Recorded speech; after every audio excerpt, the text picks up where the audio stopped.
everyone. Welcome back. Ready for another deep dive? Always. What have we got lined up today? Well, looks like we're heading to the world of Disney today. Oh, fun. Which one? There are so many good ones. You guys have sent us a ton of stuff about Raki Vega. The born diva champion. Yeah, she's had quite a journey. Right.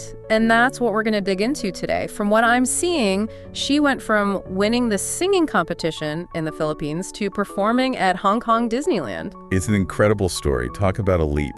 I'm excited to see what we can uncover about her. Me too. So Raki grew up in Cebu in the Philippines. Okay. Beautiful part of the world, but not exactly known for its, extravagant lifestyles. Yeah, she actually describes her childhood home as a nipa hut. A nipa hut. Wow. Those are traditionally made from bamboo and palm leaves, right? That's right. Simple living, for sure. She even mentioned that the roof would sometimes fly off during storms. Wow.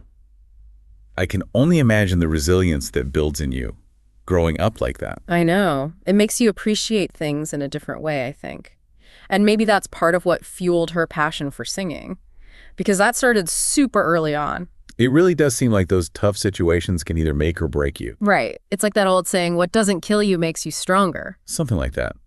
But The singing, yeah. Though what I find fascinating is how often that spark starts so young. Yeah, like you just know. It's got to be something in you from the start. Right, like you're born with it. Right. And in Raki's case, her mom noticed it when she was just a toddler, like 2 or 3 years old, belting out Whitney Houston, Greatest Love of All. Can you imagine? No way, seriously, that's amazing. But it sounds like her mom played a huge role in nurturing that talent. She wasn't just saying, oh, you're so talented. She actually sat down with her, helped her with the pronunciation, encouraged her to perform. A real stage mom, in the best sense of the word. It's like that saying, talent is a gift, but it takes hard work to turn it into something special. Exactly. And it sounds like Raki had that support from the very beginning. Absolutely. But it wasn't just singing. Raki's parents were really big on education, like a non-negotiable kind of thing. Right, that balance again. Passion is important, but having that solid foundation, that's huge. Totally. And Raki really took it to heart. She got a degree in mass communication from St. Teresa's College in Cebu. Wow, so she had a whole other path laid out for her. It makes you wonder what was going through her mind back then. I know, right? It must have been a tough decision. But then again, maybe having that communication background helped her in her singing career too. You're probably right. It all comes back around somehow. Yeah, those skills translate everywhere. But okay, let's talk about the moment everything changed for her. 2004. She enters the singing competition called Born Diva. Oh, I remember this. This wasn't your typical singing contest, was it? It was like a whole transformation thing. They give the contestants makeovers, new wardrobes, the whole shebang. It was a complete package deal, right? They were really trying to find the next big star. And for Raki, it was more than just a shot at fame. Oh, why is that? Well, the grand prize for Born Diva was house and lot. And Raki had made a promise to her parents. She told them she would buy them a house. Oh, wow. That adds a whole other layer of pressure to it. It wasn't just about her dream. She was carrying the weight of her family on her shoulders. Exactly. And the thing is, she delivered. In the finals, she sang this original song, Today, and then she did a duet with Sharon Regis, and she even performed Coming Out of the Rain. No way. Sharon Regis, she's a legend. That must have been incredible. The judges were blown away. She took home the crown, and you know what's even more amazing? What's that? Her parents, they still live in that house she won for them. You're kidding. See, that's what I love about these stories. It's not just about the glitz and the glamour. It's about the real impact it has on people's lives. I know. It gives me goosebumps. Me too. So what happened next? I mean, winning a competition like that, that's huge.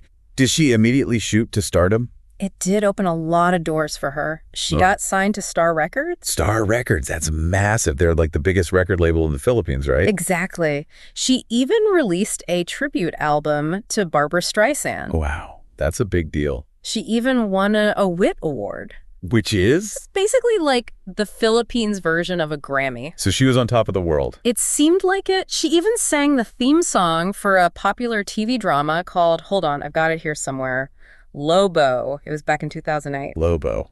That rings a bell. Wasn't that a supernatural romance or something? Yeah, something like that. Yeah. But okay, so she's got the awards, the record deal, the TV theme songs. It seems like nothing could stop her, right? Right. So what happened? Well, that's where things get interesting. Because even with all that success, it sounds like things kind of went quiet for a while. It's that old showbiz saying, right? It's not always about talent. Sometimes it's about timing or luck or who knows what. It's a tough business. You hear those stories all the time. So what happened with Raki? Well, from what I gathered from these articles, things started slowing down for her around 2009. Okay, so just a couple years after Lobo. Was it just, like, the industry being fickle? That's definitely part of it, but she also had young family by then and bills to pay, just like anyone else. Right. That's the thing about being a performer. You still got to make ends meet. Exactly. And less than a year later, there she was at the audition. Wow, that's wild. What was the audition like? Was it, like, super intense? I bet those Disney auditions are no joke. Yeah, I'm imagining, like, hundreds of people all vying for the same spot. It was a lot of people, for sure. And this is going to sound crazy, but she almost didn't even audition. Wait, what? Why? What happened? She just showed up. She hadn't registered online or anything. Oh, no. Can you imagine? Luckily, they were still accepting walk-ins. But get this. She didn't even have proper dance shoes with her. Are you serious? That's like audition 101. I know, right? Yeah. She even thought about backing out, but the choreographer convinced her to just go for it barefoot. Barefoot.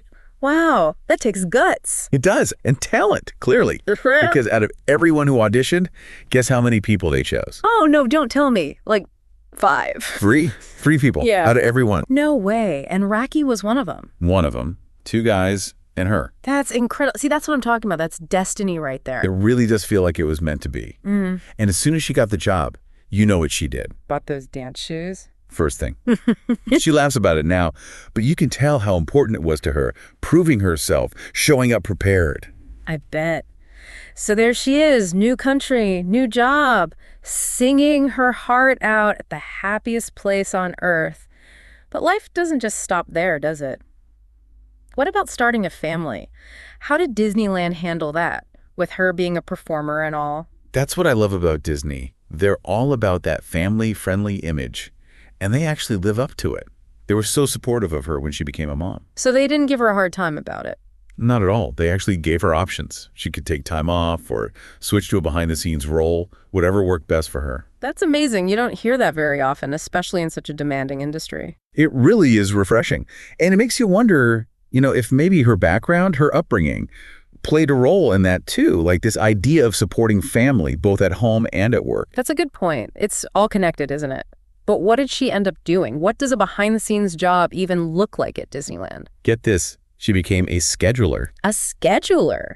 Like managing everyone's schedules? All the performers, all the show times, everything. Imagine the logistics of that place. Oh, my head's spinning just thinking about it. That sounds way more intense than it sounds. It's a lot. But in a way, it makes sense, right? She's using her communication skills or organizational skills. It's all playing a part. That mass comm degree coming in clutch. But even working behind the scenes, it couldn't have been all sunshine and rainbows, right? No job is.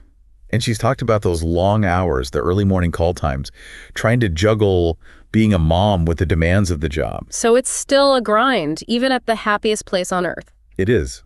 She said a typical day was 5 shows. Wow. And think about the holidays.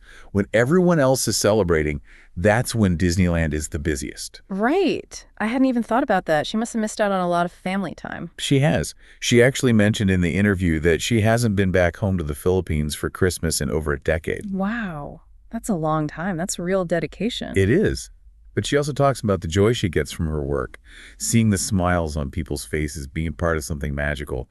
It's clear that it means a lot to her. I mean, even with the sacrifices, it has to be pretty amazing to perform at a place like Disneyland. Oh, absolutely, yeah. Like, are there any moments that stand out for her? Any pinch-me kind of experiences? Well, she talked about this one experience. It was the grand opening of the Castle of Magical Dreams. Oh, right. The one that replaced the old Sleeping Beauty castle. That's the one. And guess what? They chose her to sing at the opening ceremony. Wow. What an honor. I bet that was incredible. It was a huge event, like massive. And get this, it was the first time they'd ever had all the princesses and queens on stage together at the same time. Oh, wow. How many are we talking? Like all of them? 14.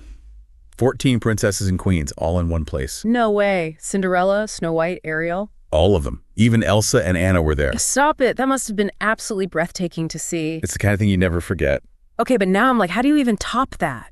did she top that? Well, she also got to perform at the grand opening of the World of Frozen Land. Get out! Seriously? Yeah, talk about iconic. Okay. I have to ask, did she sing Let It Go? She did. She sang Let It Go. I knew it. Oh my gosh, that's amazing.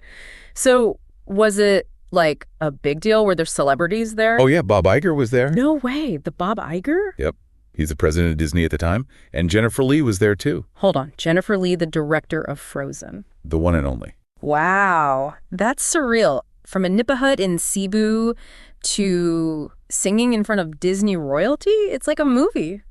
Raki's story is incredible. It really shows you what's possible if you set your mind to it. It really does. And it's not just about, like, wishing upon a star. She worked hard, she took risks, and she never gave up on her dreams even when things got tough. She really is an inspiration. And you know what? She had some great advice, too, about taking risks, being grateful. Oh, yeah. That really resonated with me. Remember what she said? She said, just don't be afraid to take risks. Number one, try it. Just give it a try and just audition. And then first and foremost, just offer everything to God and just be grateful for everything. Such good advice. It is. And you know, when they asked her what song she would choose to represent her journey, what do you think she said?